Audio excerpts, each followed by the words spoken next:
hopefully they'll start joining momentarily. Okay. But it'll be there for me to send out once we're done, right? Like if Yeah. Yeah. Yes. Yes, you can send Yes, out the absolutely. you can send out the YouTube link. Okay. And it'll also be posted on our website in case you need to refer to that. Okay. So we have 2 minutes left. We will get started in about 2 minutes.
All right, it is 7 p.m. If it's okay with you, we can get started.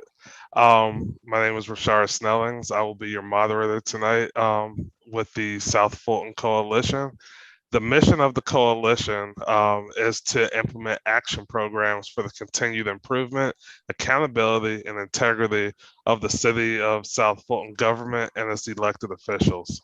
Our focus areas are to educate, disseminate information, and engage City of South Fulton residents, to advocate on behalf of the City of South Fulton residents, interact with our leadership to ensure community-driven inputs into decision-making, and to provide financial support to causes that promote our mission and to benefit our community. With that being said, I would like to welcome you, Ms. Natasha Smith, to the District 6 Town Hall meeting. Now we have a Natasha Williams. Sorry to interrupt, Natasha. Yeah. All right. So without any further ado, I would like to pass it on to you, Natasha. You have the floor for opening remarks. You have 10 minutes to make your opening remarks. Thank you. Well, I don't know that I will need 10 minutes, but thank you. Thank you, Rashard, and thank you to the South Fulton Coalition for giving me this opportunity to spend some time with you this evening to kind of share who I am, why I'm running, and what it is that I hope that I'm going to be able to accomplish as the next councilwoman for District 6 in the city of South Fulton. So my name is Natasha Williams, and I am running to be the councilwoman for District 6 in the city of South Fulton. I am a long-term resident of the South Fulton area. I actually grew up over in what is now District 3 in the Welcome All area. My mother actually still lives there. So we moved in 1978. I bought my house in the Woodward Estate subdivision 20 years later in 1998. And so have continually lived out here for well over 40 years now. I have been active in the community. I know that, as I've been talking to people, it's like, well, who are you and what have you done? And so to give you an idea of who I am and what I've done, I have at various times been the Block captain for the neighborhood watch that we had in Woodward Estates.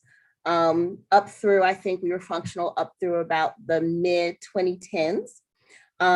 Worked heavily with Fulton County DA, with Mayor Bill Edwards when he was commissioner, to help get the gang that was kind of running the Hood Mart, if you remember all the problems with the Hood Mart, get them out of the neighborhood. Prior to that, I had worked with the coalition of residents in the area that was kind of spearheaded by Kip Carr, who at the time was the president of the Homeowners Association for Woodward Estates, to help move the Kroger from Godby Road down to where it is now on Flat Shoals, when they were looking and saying that they were going to leave the corridor because, you know, of issues and problems that they were having at the Godby Road location. And so worked very hard with my fellow neighbors to get them to come down.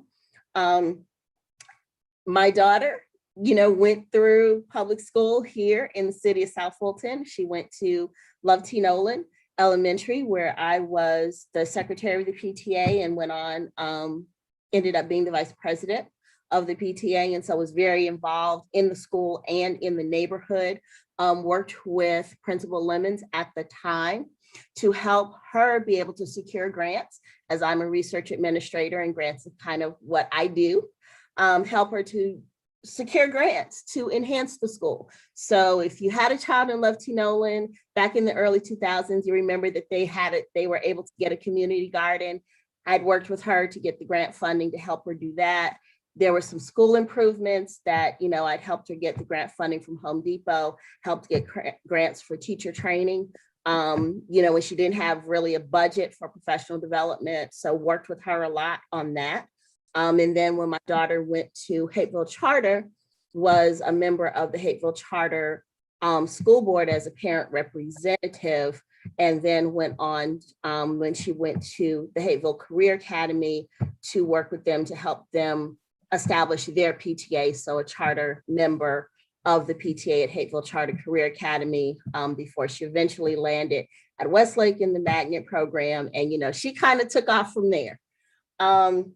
You know, that being said, I am professionally, like I said, a research administrator at Emory University. For those of you who don't know what research administration is, we are the people that work with the faculty members to help them get and manage their grant funds.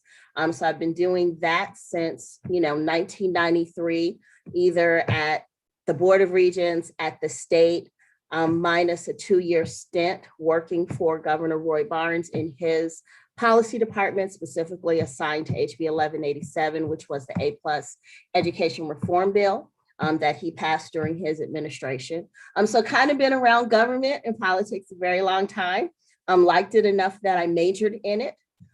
So I do have, you know, my bachelor's is in radio, TV, broadcast journalism with a minor in political science, but my master's is public administration and public management.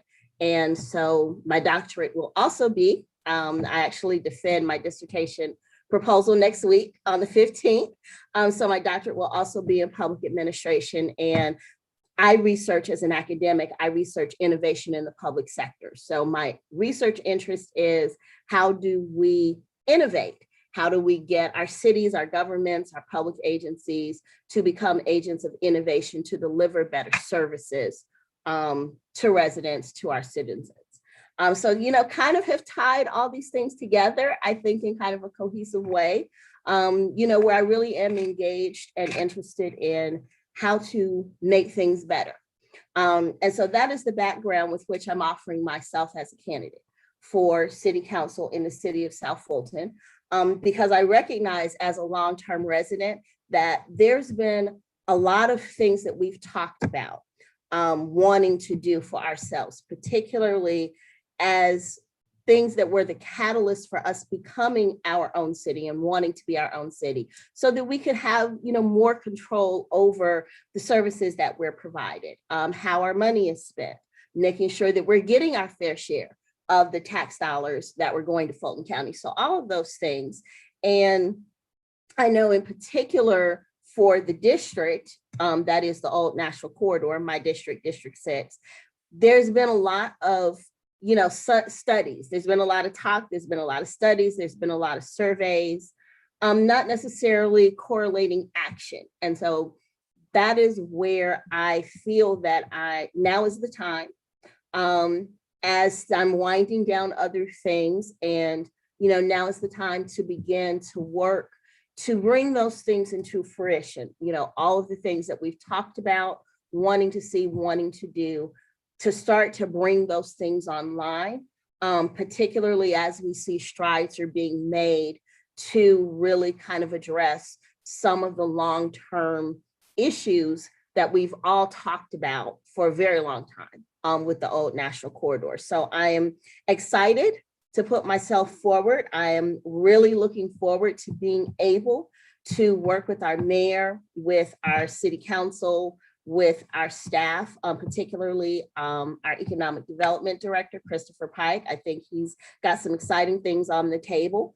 And so partnering, with everyone to really move us from the place of talking about it to being about it. And so that's why I'm here. That is why I am running. And, I look forward to answering questions from you this evening, and certainly, am hopeful that, as the evening progresses, I'll be able to demonstrate and prove to everyone why I am the candidate of choice for this seat. Thank you. Well, thank you for that introduction. We actually had 2 questions that were emailed to us. The first question is, what would you do to promote greater harmony between the office of between your district and other council districts? And I believe this question was asked because of the drama and unprofessional behavior and the turmoil that occurred at the current city council meeting. So if you could provide an answer to that question, I would appreciate it. Thank you. That is a very hot topic, isn't it? So I think my answer to that very simply is I've had a lot of experience working with lots of different people, right? So if you know anything about faculty, lots of personalities, lots of different types of specialties, particularly medical doctors. And so what I would say is that, one, because I have a lot of experience in working with different people and different personalities and knowing how to be agreeable, knowing how to be professional, that certainly is something that I will bring over, to working with the city council. I think it just begins with just don't be contentious. Understanding that, as we say in, some of our civic organizations, that the minority has the right to be heard and the majority has the right, but the majority has the right to govern. And so that's just my very simple message, is that, I understand, number one, that the city of South Fulton is a city. And so some of the perhaps tribalism that kind of breaks through from time to time, where, people are kind of, this is District 1, well, this is District 4, well, this is District 5. Understanding that we are a city, and that decisions have to be made for the good of the whole. Sometimes that means that I may not be able to get, what it is that I want, or get all of it that I want, but that doesn't mean that my fellow council members or the mayor or the staff is the enemy. We're all working together for a common goal. The second thing I would say is that I have worked in politics, like real politics, working for the governor. And I think that when you have that type of experience and you get to see governing and governance from the inside, and, kind of the patience and the temperance that you have to be able to get things done. So I definitely bring that, and then finally, I'm just a nice person.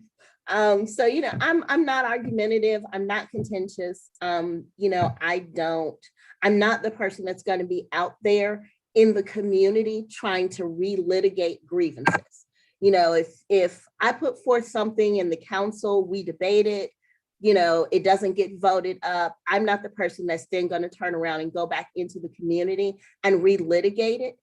as a personal grievance. The minority has the right to be heard, the majority has the right to govern. And so, I'm going to approach it in a good faith effort of I'm working with professionals who have the best interests of the city as a whole at heart. And, that's my perspective. If there are others who may not feel that way, we can always take it to the Lord in prayer and, just keep on going. But I'm not bringing that drama. And in fact, one of the reasons that kind of, had me say, yeah, it's kind of time for me to take this next step from being behind the scenes, kind of, in the front, is because it has been a lot. And I would like to work to kind of change that perception of the city council being dysfunctional and not being able to get along and get things done. Thank you so much for that elaborate answer. I appreciate it. Now, the next question is, if you can just highlight some of your economic plans and growth strategies for the city of South Fulton. Yes. So I think the first thing that I have to say in regards to economic strategies is there's no quick fix. And I know that may not be something that is popular to say, but I want to be very, very clear in helping our residents understand that there's no silver bullet, there's no magic wand. We can't make things happen overnight. We have to build. And so in that regard, I think that there are several things that we can do to help continue to move along economic development, economic enhancement in the city of South Fulton, but particularly along the Old National Corridor, because the Old National Corridor presents a very unique set of circumstances, because we have a mix of all kinds of uses on the Old National Corridor. So you've got industrial, you've got office use, you have retail, you have multifamily residential, you have single family residential. And I think that the first thing we need to do is kind of start to look at our land use as it pertains to our zoning, because some of the things that we need to do rest on, do we have the right zoning laws in place to be able to build what we want to build, right? So if you look out kind of in the direction things are going in neighborhoods, we're really moving towards mixed use. And if you look at, survey after survey, study after study has said that, when you look at the Old National Corridor, it is a great place to start to build mixed use. But then when you look at the zoning, it's like, well, where's mixed use going to go, right? So the first thing is that we got to get a handle around our zoning. We need to break back from having so many different kinds of things and scattered all throughout the corridor. So that's the first thing, is to kind of clean up the zoning so that we can make things consistent with the future that we want to see. Then we have to start to look at our land use, our buildings, our businesses, and how do we start to repurpose? We've got vacant lots, we've got vacant buildings, we have, partially occupied buildings. I think fortunately, what's happening kind of with the Burlington Marshalls LA Fitness Plaza, where, we're starting to move towards 100% occupancy. Then the Walmart Plaza got some things, I think a restaurant coming in to replace the Rainbow that moved into a bigger location. That can really be, I think, the basis for how we can start to look at how do we start to go down Old National and say, hey, we've got these apartments, Biscayne, what can we do with this? And there's some places that, one, it's going to take some time, but two, this is where we have to look at what are the funds that we are allocating towards the things that we say we want.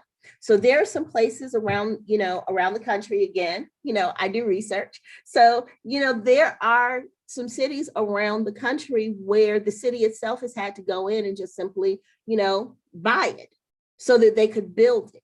Is that kind of what we need to do now? Do we need to, do a better job of what we allow to open up in certain places? I know everybody wants a Whole Foods. Everyone I talk to, they want a Whole Foods. Can we get a Whole Foods? And my answer to that is we can get a Whole Foods, but it has to go in the part of the city that can support the Whole Foods model, right? So they've got their analytics and they know who their customers are, where they work, how much they make, what the profile is. We've got to figure out where in the city do we have an area that fits their profile. And I think that's something else that when people run for office and they kind of get out there and say, oh yeah, I'm gonna give you this, I'm gonna give you that. When you start to dig down into what it takes to get that, it's like, oh, I didn't know it was gonna be X, Y, and Z, or that we had to do this, this or that, or that we, there's been a lot of talk about getting the sidewalks put in. Well, we can have sidewalks, but first we have to get the land from Fulton County. And then they have to transfer the money over to us, but they can't do that until we have an intergovernmental agreement that's going to allow that to happen. So you've got to have an MOU. So I think those kinds of things in terms of building the infrastructure, putting the things in place that are going to allow us to build what we want, in the spaces where we want them and where they make sense. I've been telling, as people have asked me, well, what would you bring to the national corridor? We don't need another Wingdings. We've got plenty of those. Let's look for some other things. We've got beauty supply stores next to a beauty supply store. That kind of doesn't make a lot of sense. So if we want a higher caliber of business, we have to put an infrastructure in place that can support a higher caliber of business. Again, these are long-term, long-range plans for things that need to happen. Suspicious SUV outside the smoke and then fusing. I apologize about that. Was that for me? No, that someone didn't have their phone muted. Okay. But yeah, so we can have these things, but we have to put the infrastructure in place and do the build out the infrastructure so that the infrastructure can support it. Thank you for that. Now, I just had a follow-up question before I turn it over to my colleague. You mentioned in your response that we have to place Whole Foods in a place in an area of the city that would accommodate this model. Is there a particular area in the city that you think would best suit a Whole Foods model? So the information that I have about Whole Foods. So let me say this. The Whole Foods shopper is a millennial white woman living on the West Coast that makes over $80,000 a year. Lives in kind of that mixed use model. Where we have that in the city, I need to have way more in-depth information about each individual districts, because I think I may know, you know what I'm saying? But then when you get the data and you start to look at the data and say, okay, this looks like it would make sense to go into District 2, but it could be that when you get the data, it really makes more sense to go into District 4. You know what I'm saying? So the way I've been, and that's kind of been my answer is, and it's well published, it's been reported in the Wall Street Journal, it's been reported in Forbes, who's the Whole Food shopper? We know that. Where is that profile in the city of South Fulton? And then what would we have to build out to make it an attractive proposition for Whole Foods? All right, thank you for that for that response. Now, I just want to remind everybody that if you have a question, please use the reaction option and raise your hand, and then we will acknowledge you and allow you to ask Ms. Williams her question. Ms. Williams, I apologize for calling you Ms. Smith. So I apologize for that. I knew what you meant. At this time, I would like to pass it over to my colleague, Ron Booth. Ron, you have the floor. Thank you. Thank you, Richard. And I had a quick couple of comments before the question. Okay. As I'm sure you're aware, your opponent declined our invitation for this town hall meeting, so that gives you the entire floor tonight, as you know. And secondly, I want to just quickly say good luck on your dissertation, defending it. It's impressive that you can work on a campaign and pursue a PhD, not to mention everything else you do. So I just wanted to comment you on or commend you on that, sorry. My question is, if you're elected, what will you do within your power to reduce the millage rate and to manage spending versus raising taxes to run the city? So within my power, I would say that is probably going to be the key component of anything that can be done, right? Because it has to be a council decision. I need to see data. I need to see more data than what I have seen. And obviously we've had the budget meetings and the hearings and they presented everything.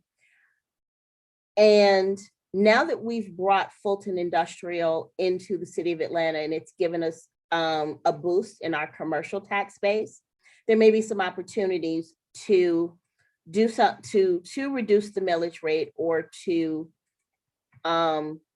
find other avenues of revenue. And I think that this touches on one of the things that was kind of a consistent theme when we incorporated into a city is what was the true tax base, right? So if you recall, when I think this was like the third time it was on the ballot for becoming a city, and one of the consistent themes was, do we have the tax base to afford it? The reality is the city of South Fulton is about 71% home ownership, and services cost money. So we've got to bring more revenue streams that are more commercial, whether that's in retail, whether, that's annexing, the top part of Old National Highway that's in the city of College Park, bringing that in so that we can bring in more commercial revenue. Number two, I think that residents are going to probably, for the near term, have to make some hard decisions about what is it that we want. Because everybody wants Jesus in a jug for a nickel, but that's not real. So when we start to look at things, and I'll just use this as an example. I had a conversation with one of our residents earlier today, just kind of about the state of the Old National Corridor and the trash and the overflowing trash cans. And, the Dunkin' Donuts has had plywood up at their windows for months, and Kroger's had plywood up at their windows for months. And why isn't someone doing something about those things? Well, you need to have a strong code enforcement department, right? Because you need people who can go to Dunkin' Donuts and go to Kroger and say, excuse me, you can't leave your windows broken for months. You've got to do something about this. We need people to pick up trash. And we have, I think, residents, Jill Lindsay and Pamela Harvey, I think, are two of the most prominent and most vocal about organizing trash pickups. But it shouldn't be incumbent upon residents to do the job of the businesses, right? But we need people who have time to go hold businesses accountable. Well, where do you get the people? You have to hire them. But if you don't have the budget to be able to hire them, then the things can't get done. Well, where do you get the budget to hire them? Taxes. I mean, that's what taxes go for, right? Taxes go to provide the services. So I would also, while we're talking about how do we diversify streams of income to bring in different streams of revenue. I would also challenge us as a city to really say, okay, what is it that we want and what is it that we're willing to pay for? Because if we don't want to pay the taxes with the 71% home ownership rate, so that's going to be kind of where we are right now with our revenue stream, what do we give up in not wanting to pay the taxes until we can strengthen the non-property tax parts of our revenue?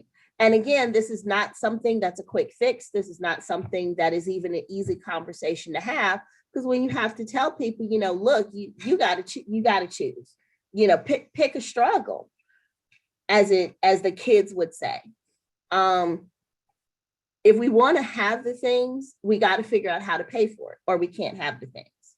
And I think that is probably the types of conversations, very honest and open and transparent conversations that need to be had, not just at the city council level, but also at the residents level, at the citizen level, to really understand what it takes to run a city, particularly a brand new city that's only been in existence for 3 years. Can we lower the millage rate? I'm sure that we can. Can we lower the millage rate tomorrow? You know, once I'm able to be in the seat and start to sit down with our city manager and our budget director, our CFO, and really start to dig down into the numbers to try to see, okay, how we're putting things together monetarily. You know, I can't have a clear answer on what I can do outside of to be able to try to bridge the gap between where the city is financially and what it needs to operate, and how residents are understanding where the money goes. Thank you for that response. Another question about, if you're elected, what will you do within your power to ensure that the warehouse development in the city of South Fulton is ceased? Now, I hear responses from a lot of officials that warehouses are actually in Union City, but they just built 2 of them this year, less than 2 miles from where I'm sitting in my house. So I know that warehouses are being built. So your response to warehouse development? So I think warehouse development is yet another one of those areas where we need to have some honest, real hard conversations. You know, nobody wants warehouses in their backyard. And I'm very clear with the residents on, you know, we don't want any more warehouses in our city. At the same time, I need to know where the warehouses that were put there, and I'm going to go back to where I kind of started in saying that we've got so many different types of zoning happening at the same time. You know, if something has been zoned industrial and warehouses have been planned to go there, then we've got to go and look at, we got to change the zoning.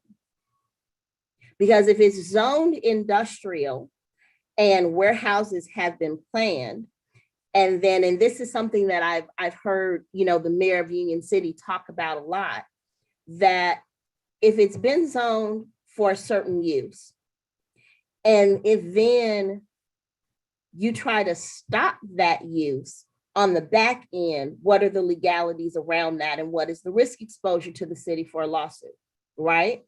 But you can change your zoning.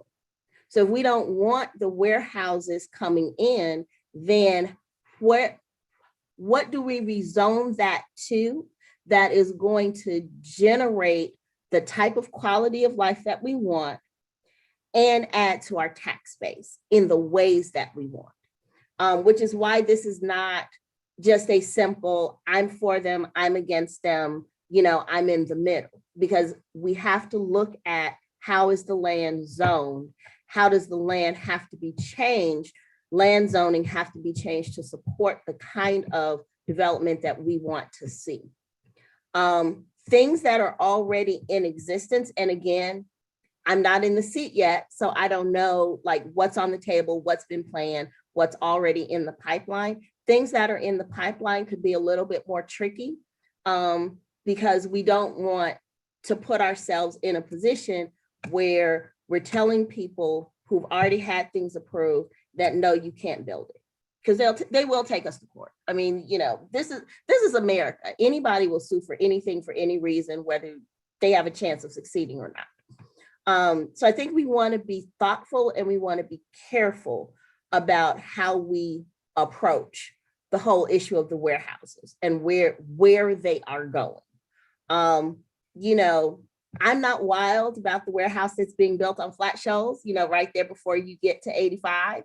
But, you know, once the church went under, you know, and that land got sold or annexed, whichever one happened, you know, that's what ended up going in there. And do I wish that there was some other decisions? Yes, I do.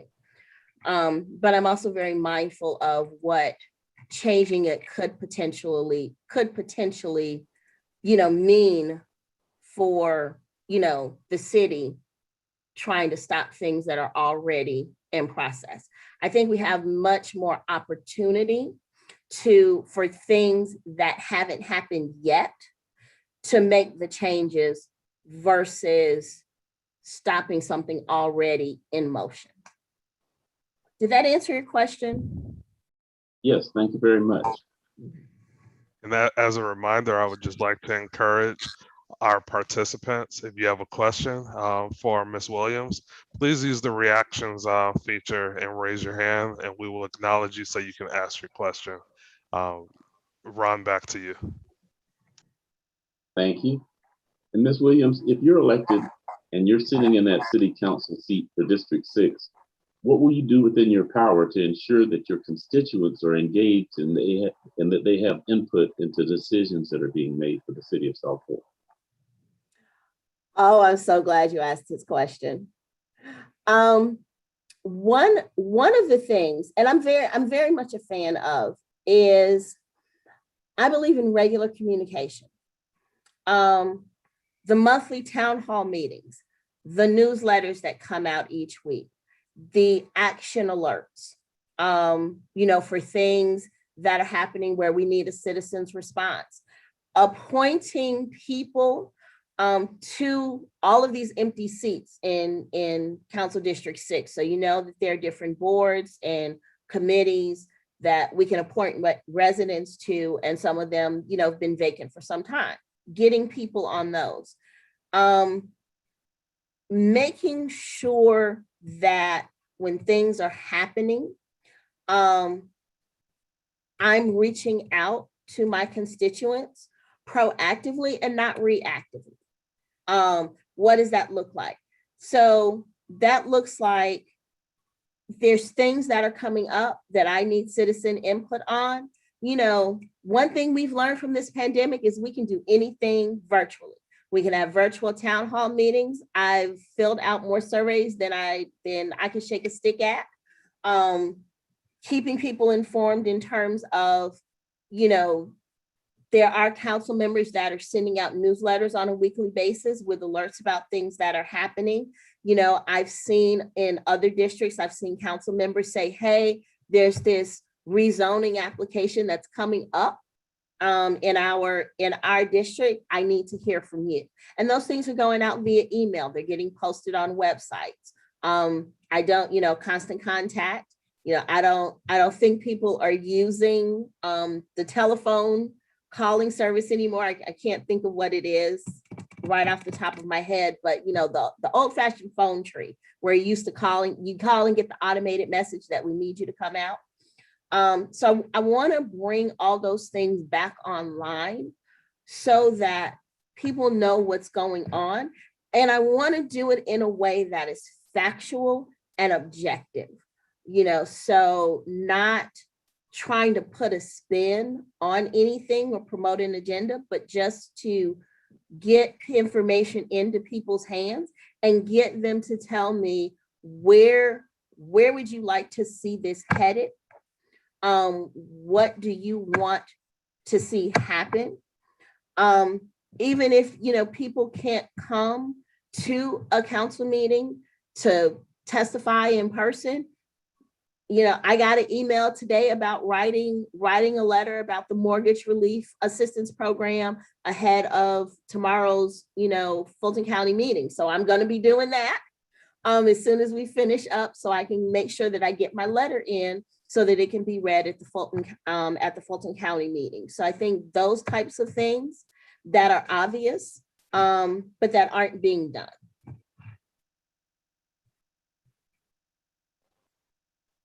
Thank you so much for that response. And as Councilwoman for District 6, would you support a Citizens Review Board for accountability across the City of South Fulton government? And would you also support providing that board with power to hold that accountability?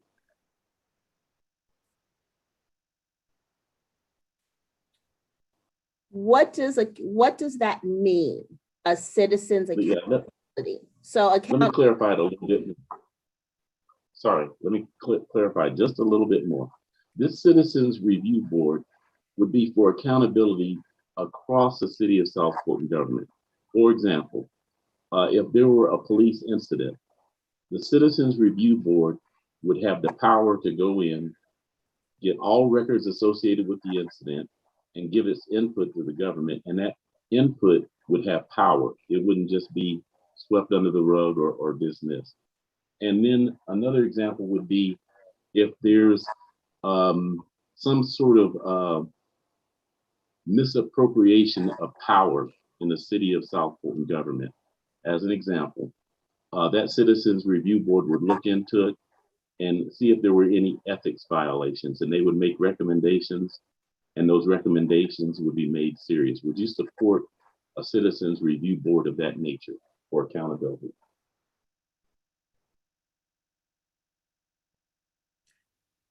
I think it would depend on what the contours of that are.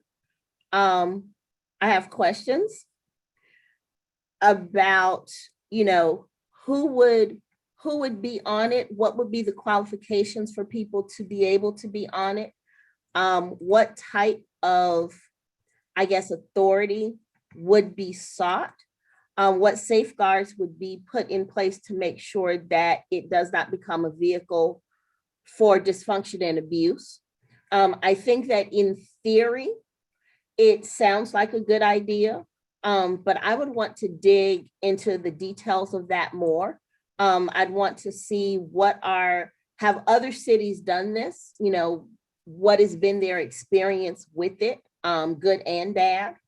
So I don't know that I have enough information to be able to say right now, yes or no, because I need to know more.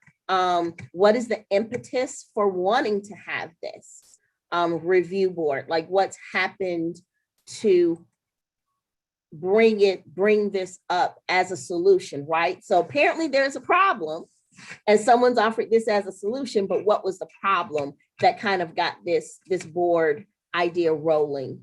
So, you know, sitting here tonight as a candidate, I'm not going to say that I'm for or against it in either direction. I need more information so that I can have more understanding of who, what, when, where, why, and how. Thank you. And I understand and appreciate that answer.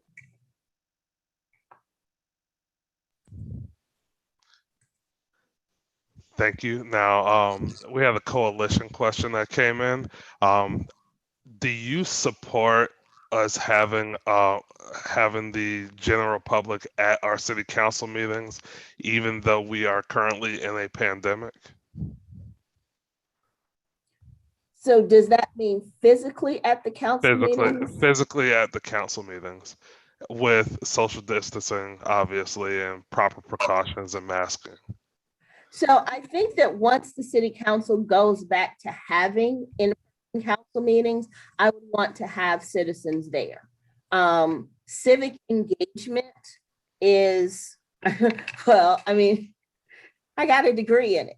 So I think it's pretty important, but you know, citizen involvement and citizen engagement is really how you get things done. And I think that it's better for people to be on the front end and to have input in the beginning than to be reacting to something on the back end that they don't like. So I think that once the city council does go back to in-person meetings, once the city council does go back to in-person meetings, we want to see the citizens come back to in-person meetings. All right, so currently we are in a state of emergency, prohibiting the citizens from being at those meetings currently. Should that state of emergency be amended so that they could attend, for example, the next city council meeting, if you were to have the seat?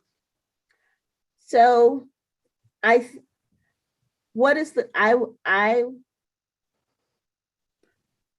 think that it should be amended per CDC and guidelines.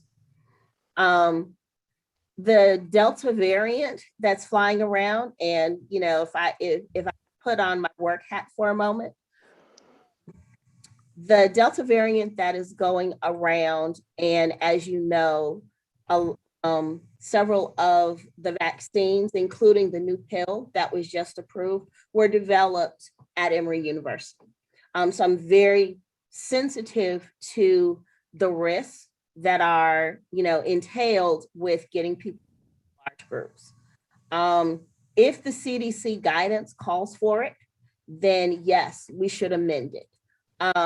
However, I cannot in good conscience support amending the emergency declaration in the absence of the CDC saying that, it's time to do that. Just because, working in, the School of Public Health, I'm just very aware and sensitive to the hard work that's being done to keep everybody safe. So if the CDC says, yes, let's go back, then let's go back. But in the absence of that, I could not in good conscience go against the recommendations of the CDC. All right, thank you for that. And I have one more coalition question. House Bill, I'm sorry, I'm drawing a blank here. There were two recent House bills that were passed that impact the powers of the mayor. Would you support those House bills? I personally, I did not have a problem with the House bills. Again, I'm going to go back to the fact that government is kind of what I do and what I study. So I think that this is a place where residents understanding how we got to be a city is key, right? So the original bill that was introduced for us to become a city, and I'm gonna take you back to Schoolhouse Rock of how a bill becomes a law. So the original bill, as it went through the political process, got amended. So things that were there were taken out, things that weren't there were put in. And so the bills that went through to spring forward, the bills that were put through to, as people have characterized it, change the powers of the mayor, are things that were in the original legislation before it got changed in committee. I didn't have a problem with it because I understood what the original intent of the original legislation was and what the city was supposed to look like before it started going through the committee process. And so there were a number of things about powers of the mayor, the city manager, the council. We're supposed to have a weak mayor form of government. The city's actually supposed to be run by the city manager. We're just here to make policy, and everything else day to day is supposed to be in the hands of the city manager. In the legislative process, things got changed around, things got taken out. And, as was expressed by the South Fulton delegation in the town hall meetings that they had, which I attended. And Pamela Harris, I do see your question. And if we can have that conversation offline so that I'm not prolonging the time, it's 7:47, so I want to be sensitive to people. And if we can have that conversation offline where I have time to kind of walk you through what the changes were to the bill as it went through the legislative process, I would appreciate you affording me that courtesy. But I do see your question and I do want to answer you. Anyway, as we kind of went through the process, things got changed. The South Fulton delegation in the House and the Senate was very clear all along that as subsequent legislative sessions kind of went through, that they were going to be going in and cleaning things up and trying to put things back that had been taken out. I don't know if that got translated to citizens well. I think that, people kind of, we had a bill, we had a city, now, all of a sudden it's a power grab, people want to change it. Well, when it's really just kind of going back slowly, bill by bill, to try to put things back in as they can get passed through the legislature that were there to begin with. But again, I didn't have a problem with it because, to be quite frank, I'm not personally invested in who has power to do what. Is the city being well run? The mayor's got power, the city council's got power, the city manager's got power. At the end of the day, is the city being well run? And if it isn't, then the solution to that is what we're having November 2nd. An election. If you don't like the job that people are doing, then change the people that you've elected. So is the city being well run in your opinion? For it to be a 3-year-old city, I think that people have done a pretty good job. Some of the, and again, I'm not looking at the personal stuff, but just simply, is the city operating the way a city should operate? There's some things that could stand to be improved. That's the case in any, governmental entity. But I think that the city as a whole is coming along nicely. Thank you, Juliet.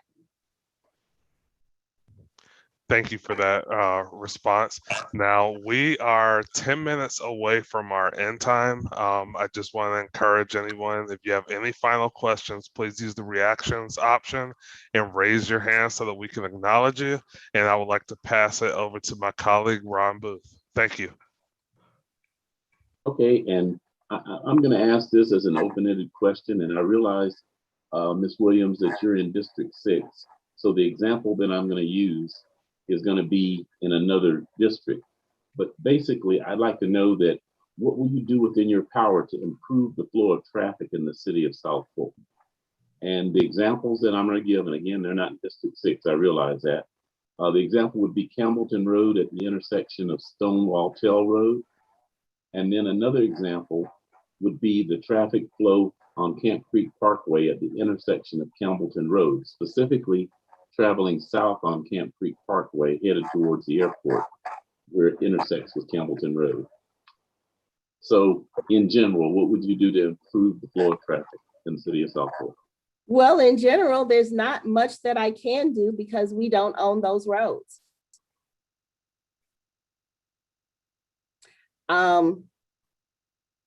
Can we advocate with the Georgia DOT for things that we see that need to be improved? Absolutely. But what can I do, or what can anybody in the city do? There's not much that can be done with roads that are owned by the state. So we have to go to the Georgia DOT Do we need traffic calming? Probably. Can we do it? Not on a state-owned road. I understand, and I appreciate that. I want to go back because I've got the chat up, and I see that there's a phone number that asks about, do I grocery shop or shop for clothing? I do. I go to the grocery store. When I go to the grocery store, fortunately, because I work from home, I'm able to go early in the morning. I try, to get it done before my workday starts. I always wear my mask. Currently I am in Providence, Rhode Island, so I have my face mask, and I got on Delta flight 2129 with my face shield. I make sure that I follow CDC guidelines when it comes to these issues. But you also have to keep in mind that we have a governor who threw the state of Georgia wide open, regardless of what the CDC says.